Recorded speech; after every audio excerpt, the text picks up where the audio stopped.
We are live. What is going on out there?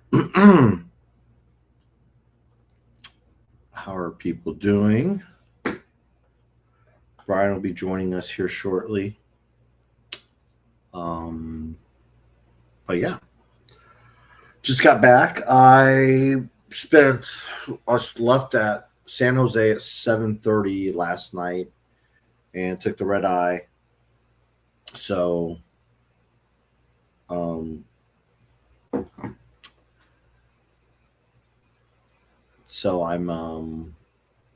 I'm kind of exhausted. Pretty exhausted. It's been almost a 24-hour day.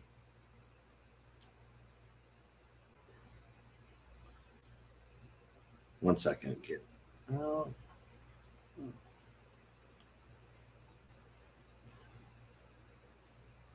Down.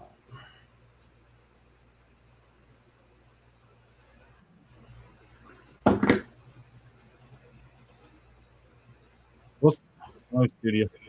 Huh? Wrong studio. Yeah. Well, I completely I don't know. I just had a brain fart, I guess. Been a long day. It's been a long week. Yeah, very long week. But but we're here. I made it. Got in about 6 o'clock, so almost 24 hours from when I left San Jose. 7:30. Yeah, so but made it home.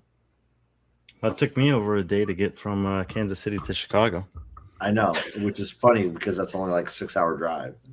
No, it's about 8 hours. Should say Wisconsin. It's about 8 hours from here. Yeah, about 8 hours. Does my audio sound normal to you or weird? Yours sounds very low. Hold on. I think it's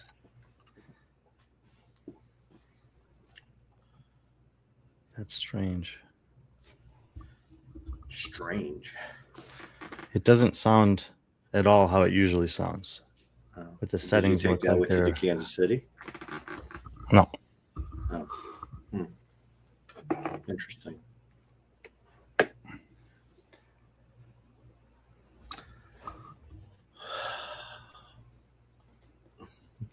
Pool boy, we missed you, Brian.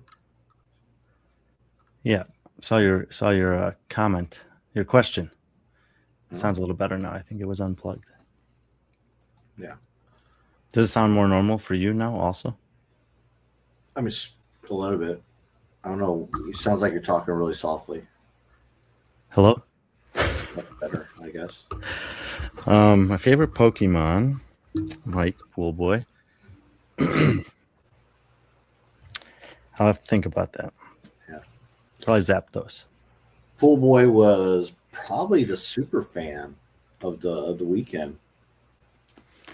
I actually got a great screenshot of him and Julia from watching on the live stream. I sent it to him. Oh, well. Wait. Any athlete that spent some time with him, it's awesome. Any athlete who dropped in, did some, whatever, worked out at CrossFit Clay where he coaches at, he was like automatically rooting for them. And it's so funny because where he was sitting at, which I don't know if those were his seats, but there were someone's seats. It was like right on the path of every athlete walking out. And so he would, get their attention or they'd make eye contact with them. So it was really cool. He'd had a lot of cool exchanges with a lot of athletes, yeah, so it was really cool, especially like two of the athletes I was representing, Rachel Noel and Syria Maya, he was cheering them on. So it was really cool seeing that. And yeah, so it was good to see him in the better half. So true, he did. I mean, there were stains on the seats. I just didn't know it was piss. So yeah, obviously Patrick was out at the CrossFit Games this last weekend. We did this last year. There weren't any really overlapping competitions last. Nope. I think I was playing a disc golf tournament actually. You might have been doing something like that. Sounds about right. But I was at Monster Games. Monster Games was really cool, and they had brought in a giant screen that was kind of in the middle of a sort of transition area between 3 different competition floors in Vendor Village, and they had the games on basically all day. They were playing like stuff from Wednesday on Friday morning until action started, then playing everything live, whether it was on YouTube or Flow Elite, it was playing there. So we could watch a lot. Obviously, when there was jobs to do and competition going on, we didn't catch everything as it was happening, but I saw most of the action. Caught up with some other stuff. There was a lot of extracurricular content, of different natures, and that was difficult. Like, there was no chance to consume everything that was coming out. So my context for this is I'm watching about 90% of the competition, probably. I watched Hiller's Everything You Missed at the end of each day, which I thought was a pretty good kind of, like, if you had 20 minutes, that was going to be pretty good to kind of touch on the things that someone, who's pretty attuned to what's going on would want to see. And then I just scrolling on Instagram. So obviously that's missing a lot of things that were coming out and of course not being there.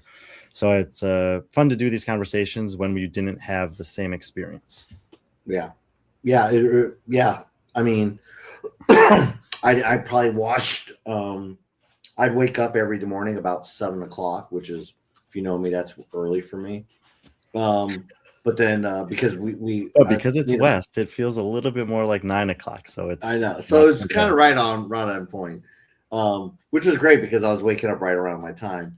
But me and Joe from the Morning Chalk Up, I would pick him up. His hotel was like a third, not even a quarter of a mile away. And we would drive in we try to get there about 8:30, especially when the Friday, Saturday, Sunday, those events, they all started at 9, especially with the team events. Those started at 9. I think on. And you were working with one team also a little bit, right? Yeah, helping out Hendersonville, who had a tough start, but they pulled it. They're able to get out of the 20th there. I think they were 20th going into the last day, and then they finished at 18th. Just the first day kind of hurt them. But then just watching the team event, because I was able to watch all but 2 team events all weekend, every heat of every team event, except for, I think, the one that was on the one day had Friday morning, I didn't see.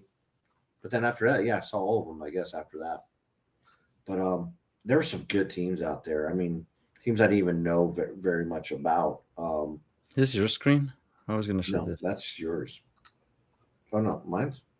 Yeah, it's mine, right? I can't even add it to this. Mine to this. Yeah, it's mine. I was going to add one, but okay. There were some good teams there, yeah. And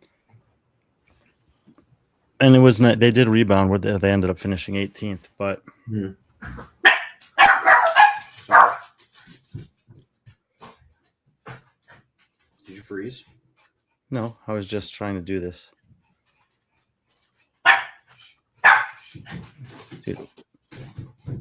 What?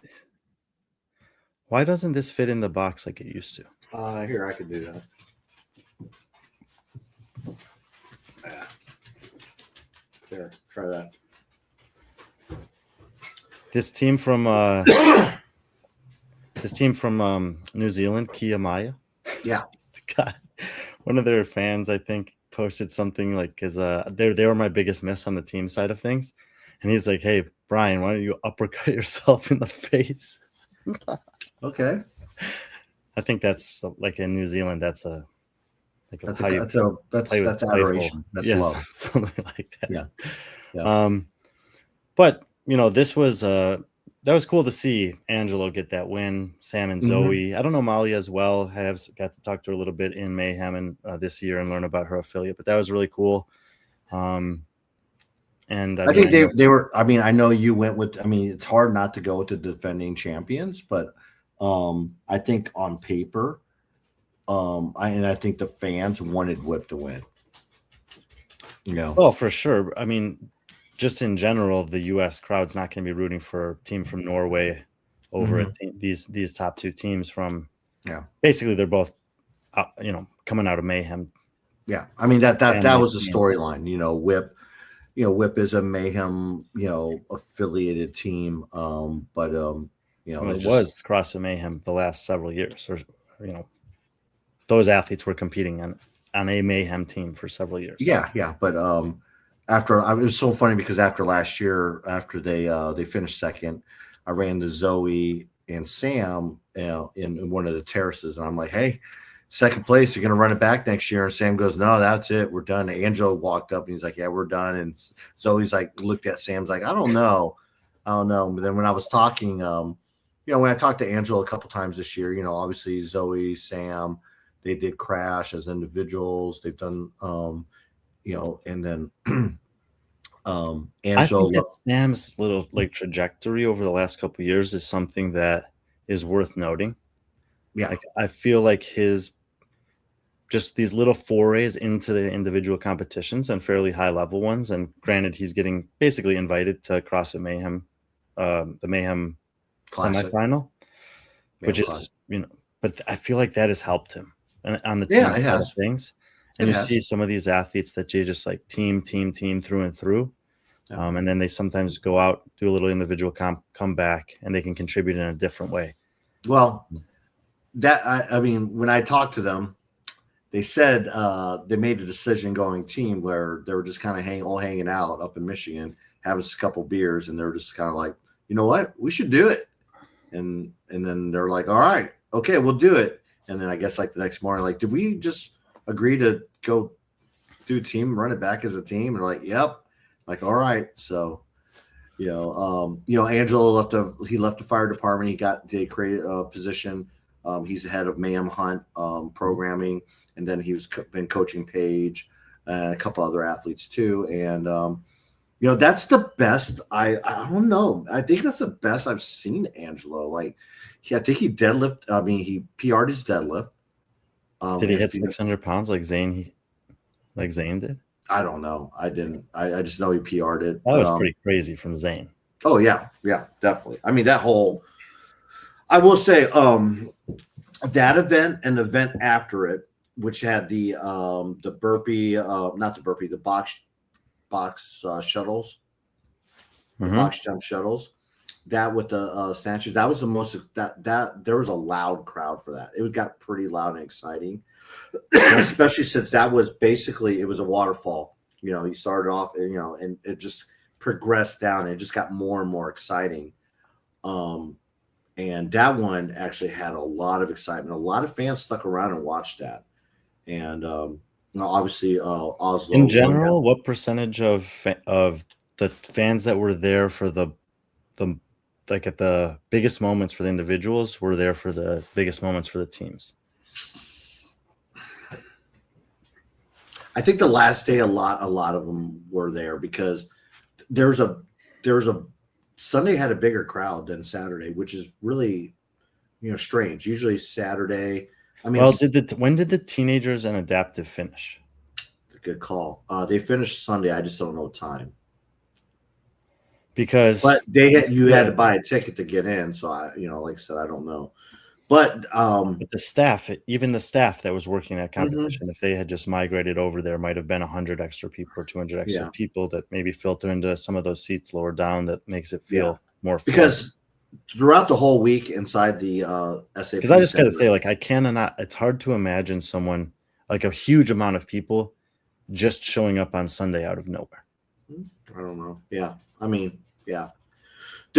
I will say CrossFit, and for better or worse, I think from a sports side, it's hard because their schedule, they have so many things going on. The park right across the street, they had a bunch of stuff going on there. They had a bunch of affiliates and coaches Congress type stuff, best hour of the day stuff going on all the time.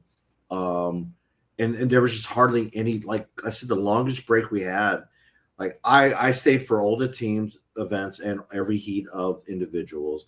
And the longest break we had was 40 minutes. And that was on Saturday evening around 5:00 before the final event on Saturday night. It's 40 minutes. On that, our average break was anywhere from 15 to 20 minutes. So now granted, so, and there weren't many fans, I think, that actually sat down. Maybe a couple hundred or 1,000 that sat there and watched everything, every single second, every heat. Because every time I did peek outside at Vendor Village, because they had a CrossFit store inside and outside, but it seemed like it was always like packed with people. And talking to some of the vendors, they said they were good. I was talking to Ivy, who's a friend of ours. She was working at the Proven booth, and she said that they were pretty busy there as well. So, that kind of reminds me of, it kind of brought that festival feel back. They had a stage outside that Dave did a press conference on Thursday, and they did the workout announcements there. Claire was constantly over in that booth doing things there. Kelly from Korea was there a lot doing stuff there too. It just seems like I wish I would have experienced more outside. And I think because of 20 events, you just, it's hard to do. I still think like CrossFit could have really benefited by having maybe a couple 1-hour breaks, each day, just that way, to maximize that. Actually, because there was over 1,000 athletes at Monster Games this year, and they did schedule a lunch break during the competition where like everything shut down. Volunteers could go get food. Yeah. Athletes, no one was competing. Spectators and athletes were in Vendor Village, or they went, got lunch. And it was nice. Like it broke up the day nice. Made sure that everyone could get a good meal and off their feet for a half an hour to an hour. And yeah, there was a place right outside. By the way, Laura Rice from the media room or CrossFit Media, her and her team, amazing job. They did a really good job with the media room. They had I'm just thinking back to like the early years when she was doing it, like 7-8 years ago, and it was pretty chaotic. And I think she's really gotten into but that was also, I'm thinking specifically of 2019 when they had like 380 press conferences with people and all this crazy stuff. But it feels like she's gotten into a really good rhythm with that role. Yeah, they did a good job. I mean, it was awesome because it's literally like, you checked in and then there was tons of tables with electricity. There was like this area that looks like it was like off the lower terrace. It's almost like a hallway that they could use as lounges, and it was kind of like a lounge area, and they had to set it back there. And then immediately there's doors access right into the lower bowl, so you can literally open up the door. And they were really generous about letting us shoot if we're photos or videographers. They weren't that strict on us as long as we stayed out of the way. But it's such a big air arena that there was plenty of places for us to do that. And that little corridor went around. Too big of an arena? Yeah, it's definitely too big. Especially, I think it would have been if they would have had that venue, maybe in Madison. I think it would have been great. I think they would have sold it out in Madison. Different time, different era. But like Scotty said, the coolest thing I liked about it is like this inner corridor they had. It covered like 3/4 of the arena. So you didn't have to go out into the main pavilion and fight the fans or anything like that. No. Same cough as always. I just have that cough. So it just made getting to sections and spots you wanted to shoot at a lot easier. And it was just really cool. It's like, it was really neat. And they did a good job with that. Lots of media there. Everyone was cool. Shout out to Ari Hurst and Red Bull USA. They sent me a couple cases of Red Bull that I was able to which got me through Friday, Saturday, Sunday. And I brought it for the media team. So that was kind of cool, sharing that with them. And right upstairs, there was kind of like, it was like a chicken tenders place, and you could just grab and go. And it seemed like that was a popular choice. That and obviously Asia Flavor Punch. Those are like the two popular meals that I saw within the media, because Ted he knows a lot of us media, and he takes care of us. So like Scotty said, the Red Bull is clutch. I think Friday was a long day for me. Saturday was the long day for me, and I think I had 7 Red Bulls. It was Jesus Christ. it just hit me because even like Thursday wasn't an off day for media because teams started, and there was stuff going on throughout the day. And then Friday morning started straight up with the opening ceremonies. Went right into it. There was really no break right after the ceremonies, which I heard they didn't show that on Flow Elite, so I heard that was kind of a big miss on their part, which was really cool. I mean, I heard a lot of athletes kind of like, man, obviously Syria, she has a contingent at Albania, they wanted to watch that. That's an opportunity for her to go out with her country's flag. A lot of people. That to me, that's I saw that as well, and I think that's like just very much in alignment with one of the things that's been frustrating for me. And I know that I have a unique experience because I've gone to so many of those places. You've gone to many of those places too. Those communities, and how much they rally around and love and support those athletes. Yeah. And in many cases, to get one person to a stage like that is such a big deal, not just for a country or a city, but for a region of the world at times. Yeah. And I would say whether it's the way that they choose to cover the individual athletes during competitions within heats, and especially not showing that you're really, and this is an interesting thing to me because I see also guys like Fern, whatever his name is, that's the leader of Best Hour of the Day. That's talking about how the games is not the thing. The games is a gateway to the thing. I think that's almost word for word a direct quote that I saw him say on an Instagram short or something like that. And it's like, a lot of those people, they don't really even care how, about the rest of the athletes there or the competition that much. They're just like, my person, someone from my part of the world that does what I do is there. And then they're representing us with this at this opening ceremony, and they can't watch it. Or they're like, I was just imagining during the triple unders, for example, I'm watching this and they have Lucy Campbell on the screen failing reps, and Sean and Chase are talking about Elisa Fuliano who's finishing the workout. Elisa Fuliano is like so freaking popular in the Mediterranean region, and it would have been pretty easy to show her finishing that workout or doing the triple unders, which were the entire workout. So that's just like one example, but that comes back to, you always have to balance like what you want with what you understand to be is the directive from the top. And we know that the directive from the top has always been very uniform on this is the fittest person. Follow the fittest, follow the leader. Lucy's in the championship race. Elisa's not, even though she's having an incredible year.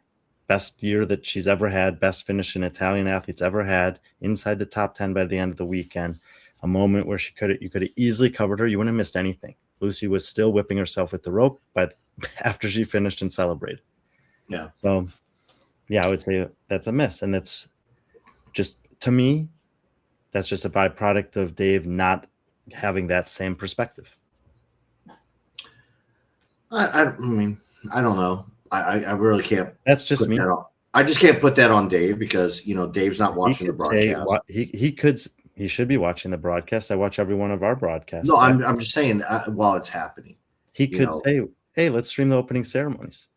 Well, but we don't know. I mean, that might have been a budgetary thing or something. I don't know. We don't know the answer to that stuff. That's just turning on the camera. Sure, but that costs money. It does cost money. They get, you can push back on that all you want. I'm not going to. I know, but I'm just saying. But when they weren't showing the semifinal workouts, this is a good point from Jeff, because this was misunderstood by I think a lot of people. Oh, 100%. Yeah, and I think that's yeah. So again, and I think we said this. We talked about this with Scotty and Clay. Everyone has this like negative connotation of Flow Elite, and they certainly can, they probably not deserve it, but I can see why. But they're just a streaming service. They're a platform. They're not the ones that hire the production people. They're not the ones that bring in these teams. That's why you watch everyone's complaining. It's like, oh, look at Flow Elite and look at the semifinals they did. That wasn't them. That was Sevon's crew or what other whoever and they were and those were really terrible circumstances for them to try to film semifinals. Yeah, so the crew that was doing the broadcast, not hosting it, but doing it, It's the same crew that's been for 15 years. Dave said that in his week in review. He actually addressed that. Someone said it's like they're trying to blame him. Dave even said that in his week in review. And he's like, Flow Elite's just a streaming service. It's the same team we've worked with, for the longest time. Their experience and this and that. And so I don't put much blame on Flow. I mean, I give credit for Flow Elite for, attempting to do stuff like, they put a really good broadcast on. I mean, they actually streamed a really good broadcast for the Masters in past years when the Games was in charge. I don't know if everyone would agree with you on that, but what better than the past? Exactly. That's what I'm saying. It's like, remember 2019 where they just had a static camera, or was it 2021? Many years, I think. Many years. They just had it in there, but they brought in, Bill, they brought in Rookie, they brought in, they had people there. They had a production team, for all those events. It might not have been up to par with what they wanted, but it's something. And I think Flow Elite, they'll start putting more money into that, so that way they can improve the quality of that, I hope. Let's shift to the competition a little bit. Yeah, let's do that. How about some because you mentioned on the team side that you really liked a couple of those workouts. I was curious if you could share a little bit of insight of workouts that really were great, like were really well received by the on-site crowd, and maybe others that fell flat for the crowd on site. For the team? No, for the individuals. Oh, for individuals? Like for the on-site experience, what would you say were the 2 or 3 best workouts and the 2 or 3 worst workouts? Well, I think a lot of people agree that I don't know how it looked on camera, but live the what was it? The 3D throw. Mm-hmm. It was I almost fell asleep. It wasn't very compelling on site either. Yeah, it was really boring to watch. I mean, they had some things there, but it came right off of the climbing snail, which is climbing snail. It had a little bit of excitement to it. And then you go right into a 3D throw. It's just like it kind of lost its momentum. And then that went right into the hang squat clean, which was pretty exciting. But the 3D throw, I thought, was a miss in terms of like just visually, it wasn't that fun to watch. Believe it or not, I mean, the machine 7200, they did the best they could. I thought, obviously, if they could have had like kind of like what they've done at Wadapalooza or what they did with the Marathon Row, where on the big screen you can actually see. I was actually curious about that because we know that they have the pace boats features with the pace boats. Too. Yeah. But this maybe it's because you're switching from one machine to the other. No, I think that you still could have done something at least on the row. Yeah. And it would have been compelling. But I don't know if the Rogue Echo rowers have that capability. But I would think that they would, because they showed a close up on the live stream where of some athletes. The volume wasn't on, so I didn't know whose rower they were showing, but it was showing their position relative to a few others, which is what happens when you do that and link it up across all the machines on the Concept 2s as well. And that workout is the Marathon Row is a perfect example. Like I sat in the stadium for 3.5 hours and enjoyed watching it because of the pace boats. If that wasn't there, I would have left. Yeah. Because there was not like, you're like, this, what am I watching? And it felt at home like, what am I watching? It took 9 minutes for them to have any kind of live scoring. And the live scoring showed 5 athletes. And after those 5 athletes finished, it didn't show any other updates. And this to me is a big thing. Like, it's a sport, it's a race. People want to know the results. They want to see where their people are, their favorite person is, who's doing well, who's not doing well. And it's going to be this long. You have a decent amount of leeway, at least from when I used to work for the CrossFit Games broadcast. Like, there's months and then there's weeks and then there's days where different groups of people know about the workouts. And my perspective is however many thousands of people are on site, great. 100x that are watching online. Like probably each of those broadcast days is between 500 and 1 million views, I would guess, compared to 5,000 to 10,000 people on site. I would be making that effort so that they could watch. they could follow along with what's going on. And now my guess is they didn't have that ability, because if I was told as a director, you don't have that ability, then I would say, okay, the next best thing we can do early in the row especially is put a camera on someone, tell a story, and use that as a chance to do some storytelling for athletes that might not get a lot of exposure or broadcast time or be winning ahead of time. And I think this is what Mel's saying. The broadcast was showing the storylines and really the workout winner. I don't know if that's specific to the row or not, but that's what I was perceiving. And again, we were watching without the audio in the Monster Games because it was pretty loud in there. And, so if that's the case where that wasn't an option, then I think what they did is probably as good as they could have done. Well, kind of look at, I thought, Hopper was the 2007 Hopper was a good way to start off. The ranch. Were there how many people were there for that? Okay, so they allowed each athlete 10 guests, and then there was certain media there, and then some, I think some partner people. So it was a couple hundred. Did it was kind of people all around? Did it have a good intimate feeling? Yeah, because it was circled all the way. Yeah, 100. Yeah. So it got loud there, especially when the first round. I think everyone was just excited for it to start. So when it started and people were going unbroken, when you saw Mirjam just kind of went unbroken, and then Colt, it was just like a lot of people that first round were really excited about, oh man, someone might go unbroken the whole thing. And we only had, I think Jay was the only one that went unbroken for the men. Same guy that's been doing it for 15 years, Jeff. Yeah. And but there was a good crowd. And then of course they left there, went to the ranch. By the way, that first workout, that's cool to hear there was a good experience on site.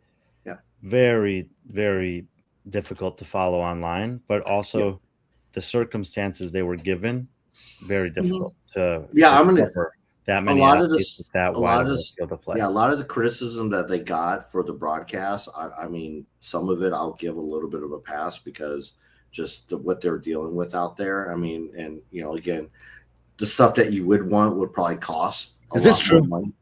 I just had to do it. Yeah. Sorry. 3 men went unbroken. I don't know, one round or on every round all the way through. Yeah. Yeah.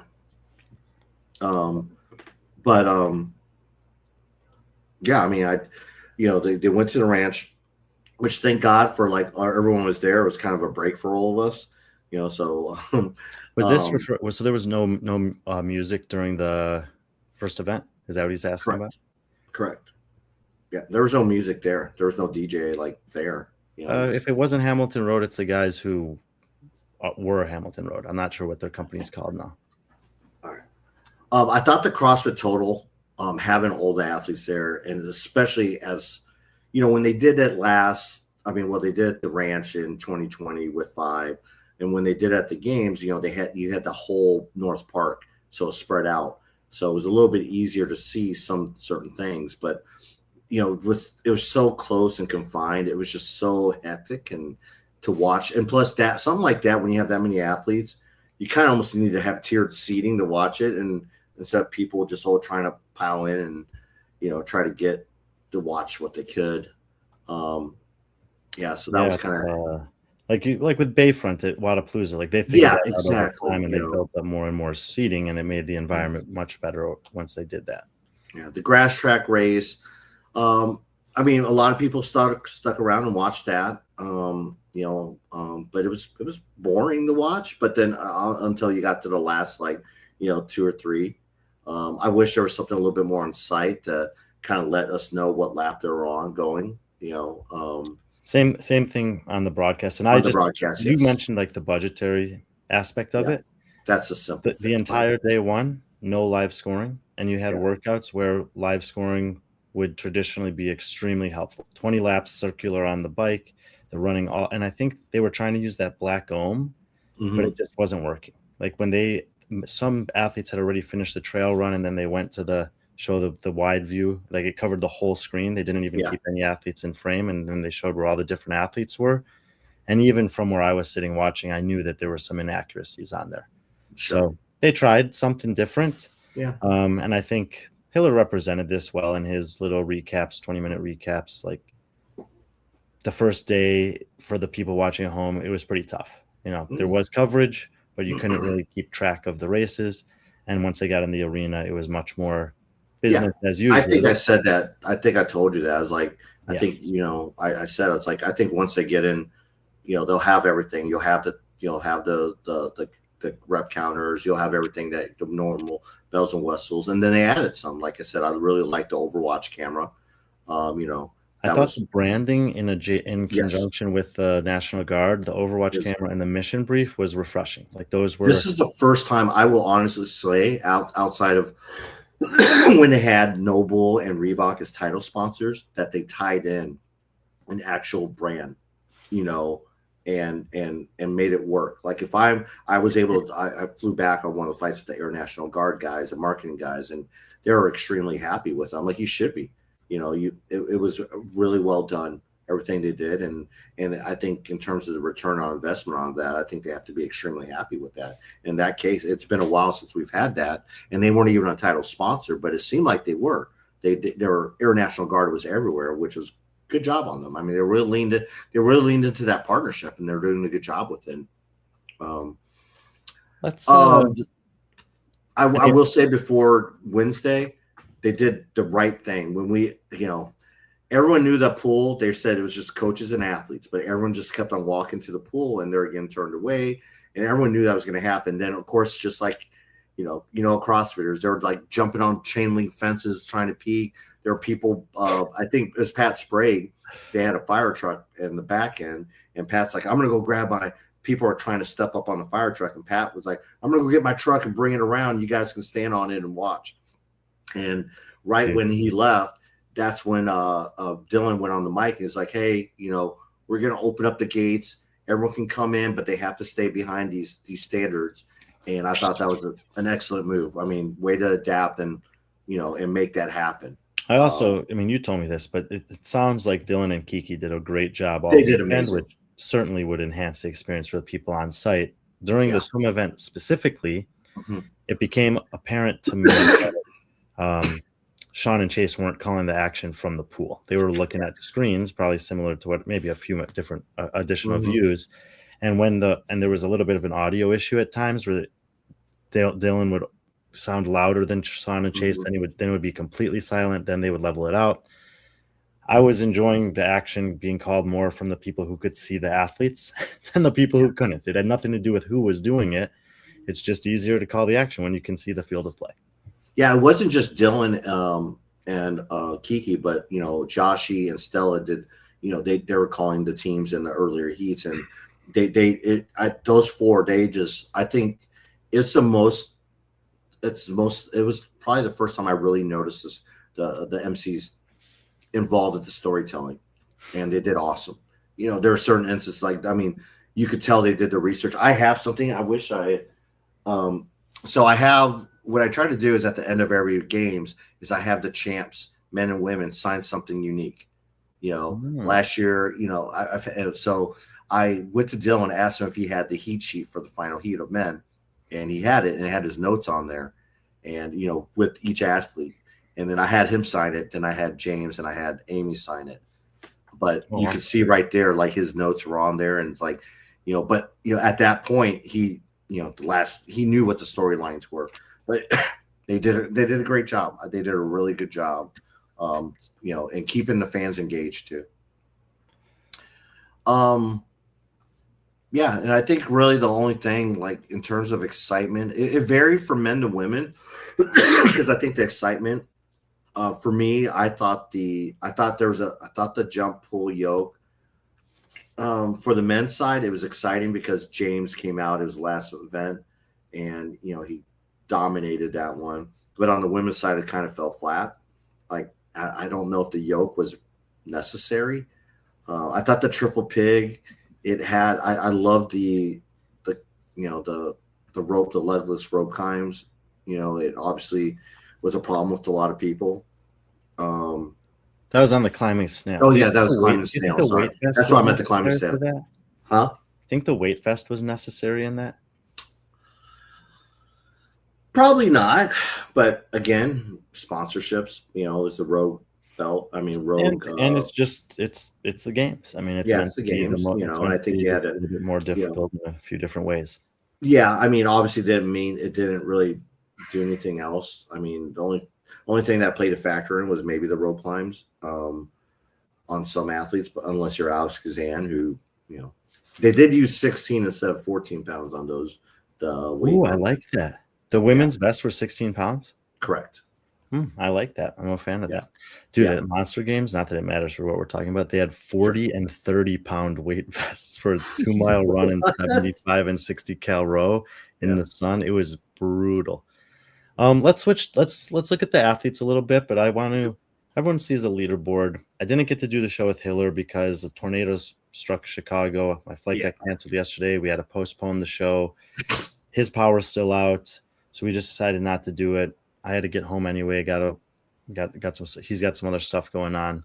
So let's look at this. This is these are the relative accuracy of the picks that I had prior to the competition, and everyone was obviously aware of the fact that I had picked Amy to win, and I nailed the podium perfectly. I did not get a single other athlete in the right spot on the women's side, so it's kind of funny because yeah. getting the podium perfect is pretty rare, I think, Mm-hmm. but also not to have a single other one shake out in the correct position, and this is honestly one of the from a percentage basis, it's one of the I would say one of the worst. I usually look at top 5, like that's where I want to be, and this is only Yeah. 50% of the women's field.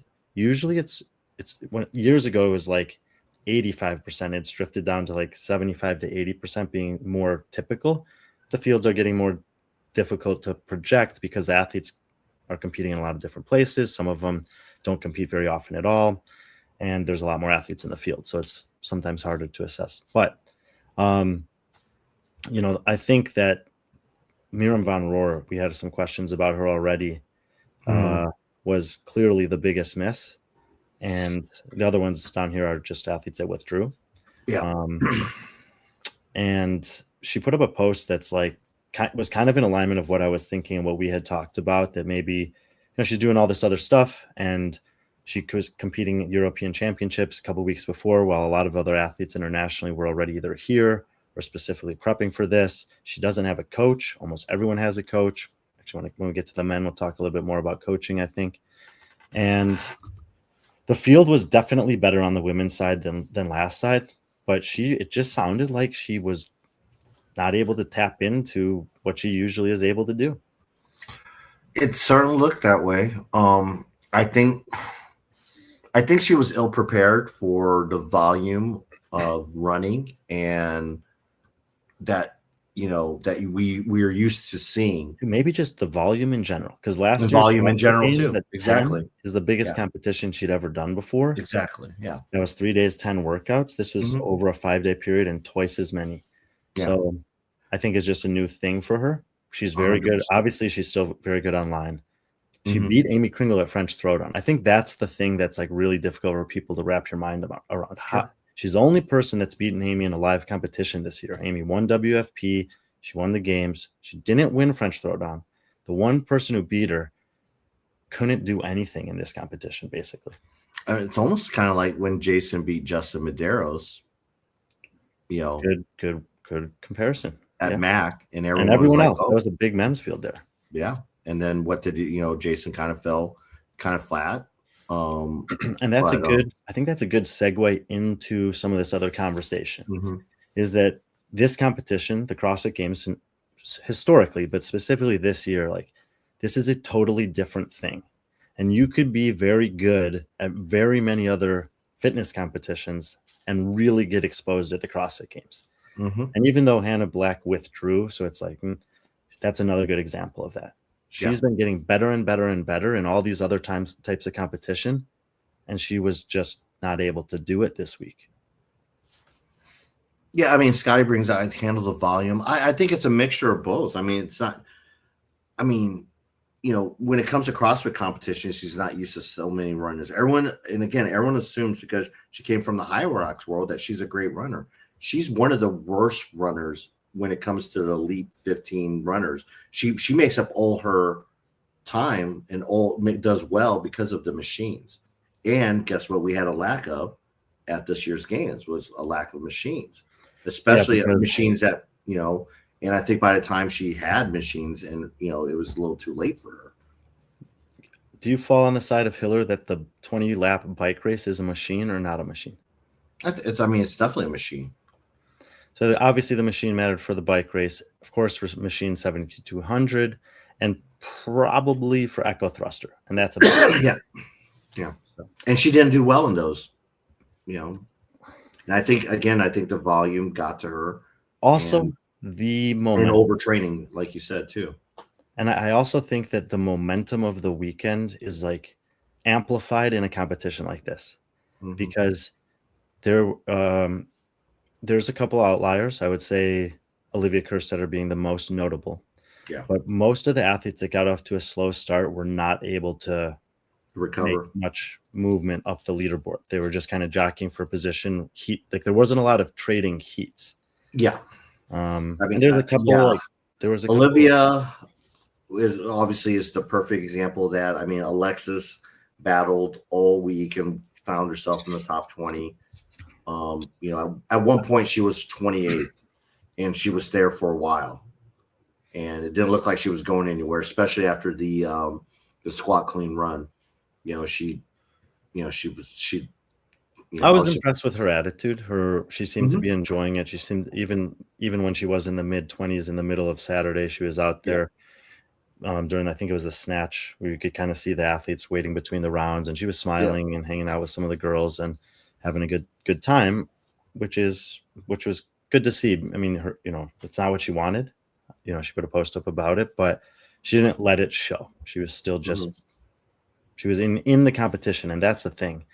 Is Cam graded this. If you want to check the trajectories of some of those online, he's got a graph. But you look at athletes like Olivia and like Alexis, they're veterans of the CrossFit Games. They've been in bad positions before. They've had things not go their way. They kind of, or maybe they showed to me that they were able to tap into some of that.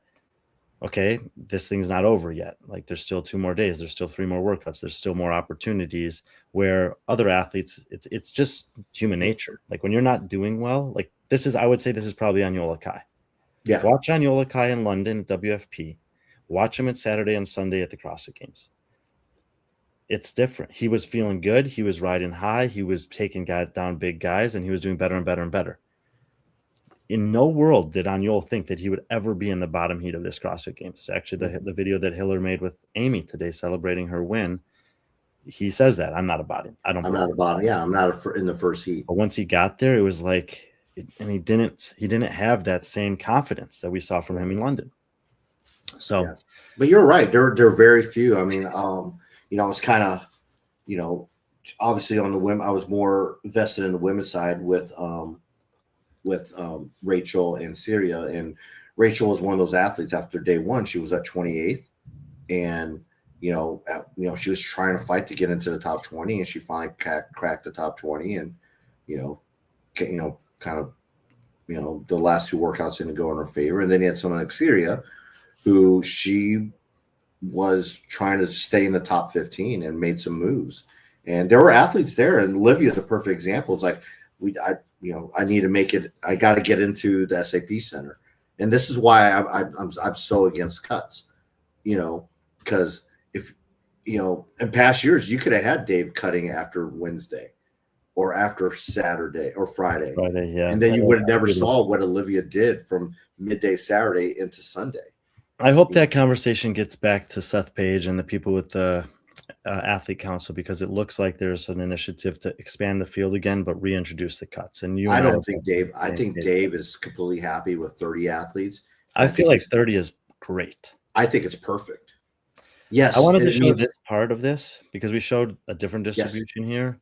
Yeah, and basically what this tells me, this is sorted by their actual finish. My picks are on the left in column B, and then this is the difference, is that the top athletes, with the exception of Elisa Fuliano, everyone else in the top 10 is in the range that I would consider to be like a decent or acceptable prediction within 5 places, and it's getting better and better at the top. And as you go down, there's all this orange. And like this is the group where a lot of things are kind of competition dependent. So I would say like, yeah, it's just the nature of the sport. And if you finish 12th, you can call yourself the 12th fittest. But kind of everyone here that's in this group, I would say from like Haley down to Miriam, if you ran this thing back a month from now, this might look totally different. Could be. Because the margins are real small. And the Yeah, they momentum are that I small. talked And about is then very real. Little different execution errors, whatever. experience. Yeah. So I think that, that's what this tells me, is that there's a kind of a clear group at the top. And I do want to, by the way, give some credit to Ariel Lowen, Oh because gosh. although I wasn't that far off on her, four places, I have seen her kind of slipping and sliding compared to what we were used to seeing, 4 years ago, where she was kind of touching to the podium. But she, to me, is the epitome of someone who is excellent at staying in the competition. Do you think at one point do we have that conversation that Ariel's the best U.S. women's CrossFitter Of all time? of all time? Let's see. I wouldn't Better than Carrie Pierce. Not today. Let's say that, not today. Yeah. But she does have podiums at podium at the games, podium. It has podium at Rogue. She's in the conversation 100%. Yeah, but that's another day. But I was just thinking about that the other day. And last thing I wanted to do with the women here is give you a chance to, if there's one or two athletes that either you were super impressed with, or there might have been something cool, good, notable that they did that might have been difficult for people at home to kind of take in. God, where can I start? I'm going to try to limit this here. Oh, Haley Adams. I think Haley Adams, you give her another year under Brute, I think we're going to see her in the top 10. Really impressed by her. Syria, give her another year with Yami instead of, like Haley was with Brute for 3 months. Syria's been with Yami for 6 months. And, Yami coach Annie Thor's daughter. I see a lot of similarities in Syria in terms of the mentality to Annie. And I think Yami's very excited to have someone like Syria there to coach. Ellie, I think Ellie's this was huge for her confidence. Abigail, man, it's weird with Abigail. It's like, by the way, these are just stream of consciousness thoughts that I wrote in about 10 minutes for the men and women combined on the right. So what Patrick's doing right now is kind of what I was doing. Oh, yeah. Yeah, I'm just seeing the name and just saying, like, first, Abigail's she has all the tools, but just when it comes to the games, it's just, whether it's a 20 events or, I don't know. I'm hoping she figures it out. Kyra, what can I say about Kyra?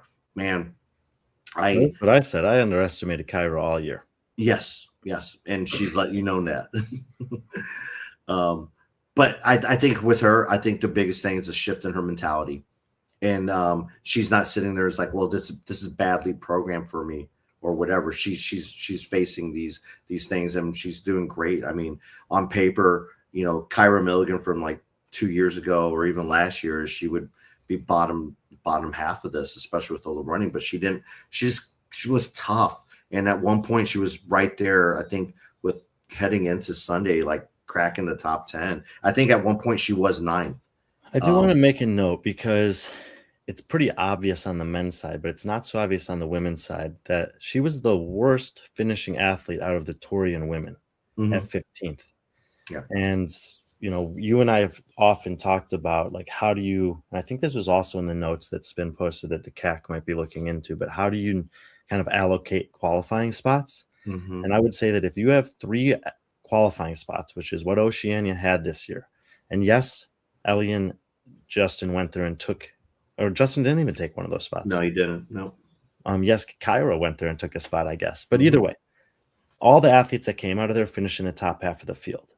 I would say if everything was the same for next year, this is something that would earn an extra spot for both the men and the women.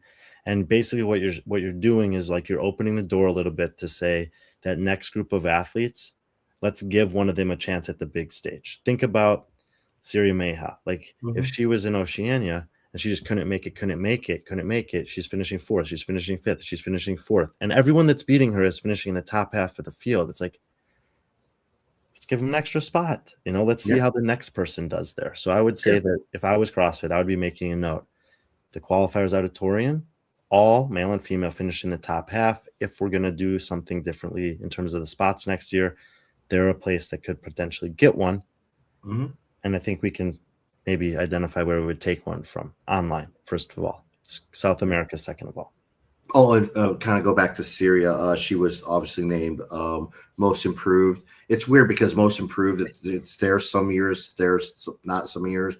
But that was a really awesome surprise for her, and she certainly deserved that. I mean, obviously last year she wasn't her best performance. She came in kind of banged up. But this year she did get some scrutiny because she won Far East Throwdown.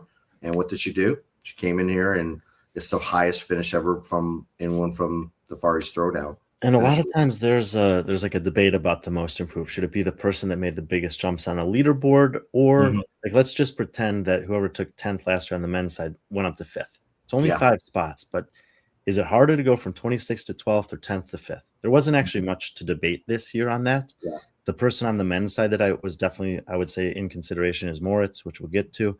That was only 9 spots, and he was only 2 spots higher than her. So this was sort of a slam dunk pick, I thought. Yeah. And I think also, I mean, you got to look at the level of athletes that she was fighting with all week. The DBs, just Lisa Fuliano. I wrote it over here. She beat some women that I did not think she could beat. Exactly. So, and I think she's going to learn. She's going to get better, especially when the speed of these women, especially when it comes to bar cycling, rowing, just a lot of stuff she's going to get better at. Matilda, it was a rough one for Matilda. It's like at one point, I thought she was going to withdraw, especially after the run squat clean. I thought she was gutted this weekend out too. She did. But I will say her body must be hating her right now. Yeah. But then right underneath her, Holly Tynan, I was so impressed by her. This is one of the coolest stories, man. It is. It really is. And I think we both talked about hopefully someone will tell that story. And I think we've said it. The person we think should tell that story is Peter. And if he's not telling that story, it would be awesome to see him go to Aberdeen, spend a day or two with Rob and Holly, reflect on the season, reflect on the last 3 or 4 years, and kind of bring to light, because this is an athlete who I compared her to Jeff Adler in a certain way. Like she follows the methodology. She's patient. She's disciplined. She's articulate. She coaches. She's an amazing coach, by the way. Yeah. And she's like fully embraced what it's all about and found a way to get to the highest level. And it wasn't easy. Like she had 2 semifinals live in person where she exceeded what I thought was possible for her based on what I've seen in the past. And then she went online and slugged it out, got a spot, got there. And look at the names she beat, dude. The thing is, I think the person that Holly's made it really tough on Katie Hediger. She's made it really tough on her. Right? I mean, maybe. Well, yes. I mean, obviously, Katie and Rob are, So it's not only that, but here you have someone that, that from Aberdeen, great story, but she's 17th, who normally, that's usually not a spot. The cool thing is, it's called the Rogue Invitational.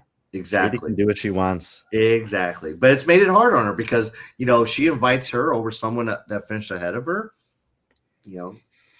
But I just think, just a great. I mean, we've known. I would love to actually see her at the Rogue Invitational. I would be because she's pretty strong. I would be curious to see how she would do there. Yeah, I think she would hold up. I mean, I don't think she can make the top 10. Yeah, but I think she could beat 4 to 6 athletes and finish around 15th, 14th. Yeah, I mean, I'm very impressed by her, and I can't wait to see her just continue this path. And I think Rob. I mean. Rob looked like he belonged there as a coach. Obviously, he's a good coach, but at this elite level, it's been a while. Was he doing anything besides coaching? That was it. That's cool. It was hard for him. I talked to him. He's like, man, Other people had to do his. I mean, think about him and Adrian Conway. Adrian's usually doing something with the broadcast, and he was actually going to do the Masters this year, but he took a step back so that way he can take Coach Rachel. But no, yeah, I applaud him. And then kind of going down, I thought Annika, she finished 21st, right?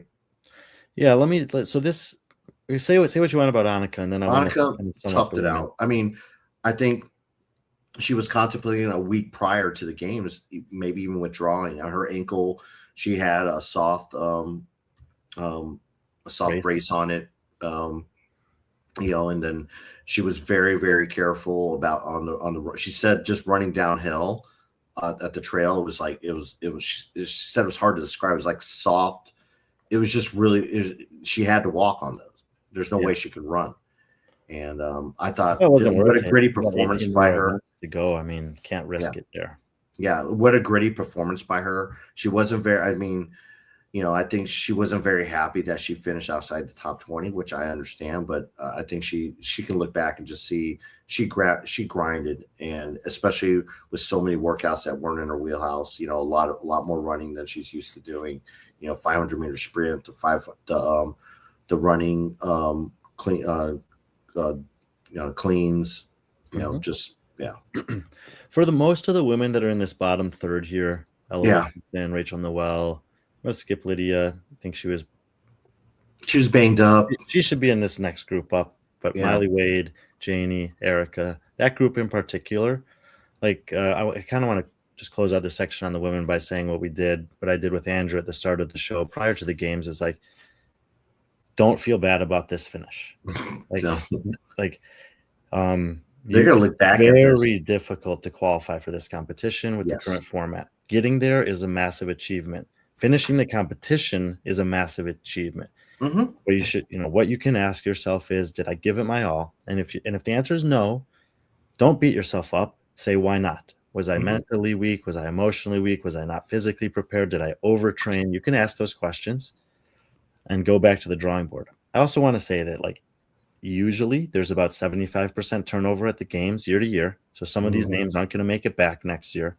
If you are in the field this year and you don't make it that next year, you're not a failure. It's really hard. It's going to be hard again. And I think that the cool thing about where we're in the sport now is there's a lot of other opportunities where you can compete. So you can pursue this, and you can also go and get competition experience otherwise. And if you're a person that's watching this and you want to be on this list, seek out some of those competitions, because some of these athletes, Janie Chevry is a great example. Ella Wilkinson's a great example. Lydia. Rachel Noel's a great example. Lydia, they compete. Some of them are WFP, NorCal, Crash, whatever. The European athletes that you see up here, Matilda, not so much Holly. Holly's a little bit of exception to this. Aline, Bergros, Elisa, they compete. Syria, they compete. So pick out a couple competitions, travel, test yourself against some different style of athletes with some different programmers. That's where you're really going to learn about the things that can make the difference for you. But women's field this year I thought was incredibly exciting, and I do want to end by talking about the top here, because you shouldn't skip it. No, I mean, what can you say about Amy? I mean, tell us from onset, because it looked dominant from at home. Yeah, but you and I always tell people, until you see it in person, you don't really understand. Yeah, and we've seen the hard work. I mean, we can go back 2 years ago when you could look at her social media, and I think I was going to talk to Hiller about this. It's like you see a shift in just her social media, where it's less about the food and and you just saw a shift in that, and a shift in her training. And I think it actually started, after Dubai is when her training I think that's when Fraser started working with her, right around that time. And then you just saw her just amazing. I mean, she's, I was thinking at the time, the best case scenario is she's the next Sam Briggs, just a cardio, has an engine. She struggled with some gym, with ring muscle ups, and now she turned that into a strength of hers. Actually, in And the video he made today, she listed ring muscle ups as one of her favorite I things. know exactly. Yeah, it's one of her favorites. And the thing about her is like she's so coachable, and also she adapts so quick. And you saw her in that video, that Hiller. How long did it take her to figure out how to do those? What I wrote here for Amy is that she's the best on earth, and now she and the world knows it. And I'm curious what that means going forward in the era of Jalen Brunson, where everyone's looking back and seeing all these things that people said about how it wouldn't pan out, and it did. Mm-hmm. What do you think the next 2 years of competition, success or not, looks like for Amy Kringle? Well, I think it starts with this year. I think that she has a chance to claim, I'm calling it the mythical Triple Crown. She's obviously going to compete at Rogue. I can see her. I mean, Rogue's. She's going to go against last year. Huh? Yeah, she skipped last year. She did. But this year, I think she'll go. She's smart. She's coming out of this very healthy. And it gives her, I mean. You think if she goes to Rogue, do you think she's the favorite there? I think so. There's only two women that have ever won Rogue. Huh? There's only two women that have ever won Rogue. Exactly. And like you said, going in, the only who's beat Laura Horvath. Only two people beaten Laura Horvath in these type of competitions, Tia and now Amy. And Amy's beaten her basically in two competitions. Copenhagen, the actual Copenhagen, and then tying overall, and then at Tour Stop 1. So we'll see what happens at Grand Park and see how that, I mean, if that's another, I don't know if that's another win under her belt. I mean, that'd be amazing for her. And looking at the programming for Grand Park, I don't see her not. I mean, she has to be a favorite to win that. Right here, these are legitimate top 5 in the world. I would say these 4 women plus Laura Horvath are for me the top 5 in the world. But correct. Maddie Sturt, she's got. I mean, to me, she's like Allen Iverson, pound for pound, size for size. She's arguably, she's up there, man. I mean, yeah. So impressive. She was in the mix for a majority of this weekend. She only did 2 spots better than I predicted her, but it felt more than that. So I just want to give Maddie Sturt a massive shout out. I do want to say about Emma, I think in this field, Emma's probably the closest contender to Amy. And you saw that throughout the weekend because there were obviously some, we know Lucy has some holes and some weaknesses. And we know Alex has some as well. Emma, I can't really. What would you say Emma's weaknesses? So for me, it's easier to do this. Like Lucy's weakness is the skills. She's lacking the skills. Alex, when I saw her, when I saw her finishing behind Erica Fullo on the trail run, I'm like, that's not good enough to win the games. It's just not. So but I can't for Emma. Yeah, exactly.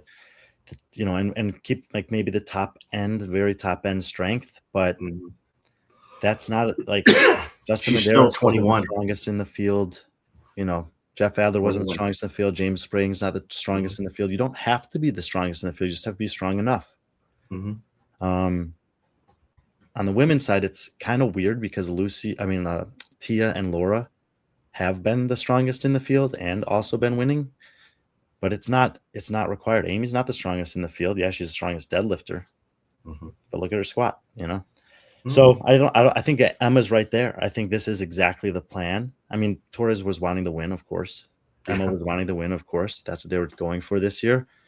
But losing to Amy here is not something that they should be. They're on the right track. Well, one, you kept it in house too, for on both sides. So that's help. I mean, if you're gonna get beat by one of your own, right? But yeah, I really was impressed by Emma. We kind of saw, this with WFP, and now it's like I just think she goes up. It's 20 again. She's 21 years old. I really like where her head's at. It's gonna be fun to watch. Like I said, that group of women for the next couple of years.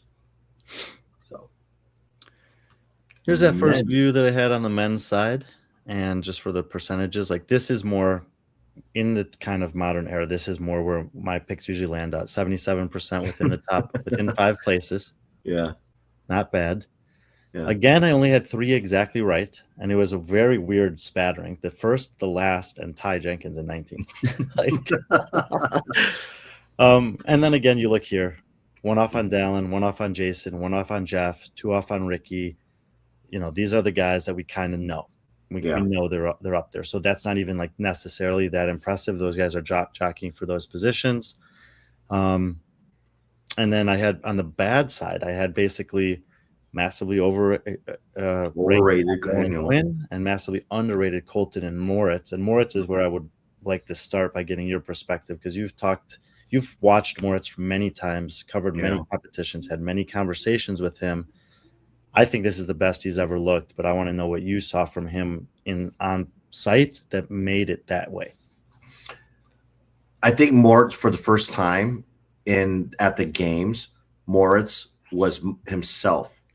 He wasn't, we see him whenever we see him at these European competitions, he's fun. He's having fun. He's joking around with the guys. He's acknowledging the crowd. He's giving fist bumps.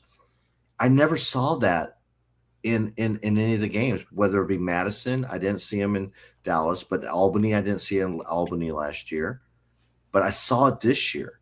And I think, and I think if you go back and watch some of the interactions between him and Jason at the French Throwdown, I think, he was going back and forth with Jason in terms of not just on the competition floor, but just having some fun with them. And I think he needs to be, we know Moritz is a fun-loving guy. He has a really tight group of friends. He can make friends really easily. And I think for the first time at the games, he was kind of like accepted into that group and he was himself. And he was able to just be free and be Moritz. Yeah, this is really cool. I love that you said that, because immediately when you brought up semifinals, my mind went to that's the style of competition that he thrives in. Mm-hmm. Of course. And he has been kind of inching his way up within the games fields over the years. But to go from 19th to 10th, I mean, just look at the guys that finished in that range. Colton, I mean, Dylan will talk about Bailey, Victor, Austin, Tudor, Vellner, Nika. Like, these are beasts, You're not thinking Moritz is going to beat all of these guys. But he was kind of in the top 10 pretty much throughout the weekend. He had enough skills. He had enough strength. He could handle the outside, the bike. He won the bike, right? He won the bike, yep. Good enough at everything. And to me, as I wrote over here, most impressive male in the competition, best competition of his life, from what I could tell. And I know Ariel ended up getting Spirit of the Games, but Morris is also someone that I think I don't think he was probably in consideration for it, but he definitely should be, if not, in the future, or someone that should be thought about for Spirit of the Games when it comes to that, So look what I wrote for Colton here. Apologies, Colton. I screwed this one up. And what I like when I didn't even think about it. Like, I justified my pick of him in 23rd with Andrew. But when I was watching and I was thinking and I was noticing over the course of the weekend, is that like him and Guy were never very far apart from each other. Yeah. And I'm like, that makes sense, because in a 20 competition field, when you got guys that have been in this range before and can have top 5 finishes on many, many events, potentially a few event wins, that was just a bad pick. Yeah. And, Colton hasn't had perfect competitions over the last year. He's had some notably bad relative to what we're expected to seeing, which is remarkably good, especially given some of the, he's never going to make an excuse. So I don't make any excuses for him. So it was fun to watch. He was obviously a popular person there. I just think back to because he was, he skipped the WFP London after Mayhem to get, heal up and qualified online, which is kind of what I thought he should have done anyway. And it's like, to me, this just shows that sometimes you just got to trust the athletes. Like, I was bummed he wasn't in London, because it probably makes it really difficult for him to retain a pro card, and he worked so hard for it last year. Yeah. But if he had that injury and he wanted to do well at the games, he had to make that decision, and he did. And I'm sure it was a tough decision for him. Like, he wants that paycheck, but he wants to do well at the games too. and he did. Mm-hmm. Yeah. For me, that top 8 guys is mostly impenetrable right now, which means against the rest of the. I don't know. I mean, Ricky showed a lot of. I mean, like some of these guys, like Ricky, Roman, and Jeff. There's not a lot of competitions on the last 2 years where someone other than these names is beating these names, with the exception of. Yeah, I'm trying to just think like they showed a lot of like kinks in the armor, or the field might be creeping up on some of them. Yeah, but I don't think there's an athlete there who's ready to supplant, especially a young unknown one. I mean, I would say Ty would be there. The Nate Ackermans, some of those guys, but they got to prove it first, and they haven't done that. I mean, Victor, I thought was going to be one of those guys that kind of take. I mean, we saw him beat Roman at Mayhem Classic, and I'm like, okay, does that mean Roman's stepping back? No. I mean, they're still there. They're the old guard. Went to WFP London and won. Yeah. But Romans has this weird trajectory with competitions also in the last couple of years, where he's like first or second, 8th or 9th, first or second, 8th or 9th. Yeah. Maybe it's a field, maybe it's a programming, maybe it's momentum. I'm not sure, but he's never. These guys are not beating him at Rogue. Sure. Over the course of a WFP season, at the games, at the competitions where you test everything and there's a big density of all the things that we would consider fitness. I think that's the top 8. Now, I do think that there's a drop-off that Jeff was kind of talking about that's happening, and the separation that's probably going to continue to happen. I mean, the reality is, I hate to break it to everyone else, James and Dallin are not at their best yet. No, not at all. 25 to 28 is the peak. The peak. I think. So I mean, James is going to get stronger, and Dallin's going to get. I still think Dallin can get better. Yes, I think he can too. But until then, Dallin Pepper is the Patrick Fellner to James Sprague's Matt Frazier. I think, unfortunately, right now. Yeah, that's what you said this weekend. That's what John said when we did our show at the start of the year. He's going to hate that. Yeah, but the thing is, like, I think, and I think everybody, just like everyone wants. I also don't think that there's any dispute about this. Like, no. Yeah, Dallin might have had the pull-up thing. James had the buzzer thing. Halpin did the scoring distributions. I think the best expression of that is counting the total as 100 and everything else is 100. James still wins in that model. I think they were clearly the top 2 guys, but James was the best guy. Yeah. Yeah. Now, there's as long as we're up there, let me ask you this, because it's one thing to say it on camera, like, if I wasn't going to win, I would want him to win, and it's like, the friendship compared to the rivalry. What did you see? What did you see between those guys? Like body language, eye contact, before and during the actual events? The one thing I noticed more than anything was the focus on James, especially on Sunday. They do the introductions before they come out, when they come out to their lane. On the last day, every athlete seemed like that got introduced on the male side for the final heat. They came out, they acknowledged the crowd.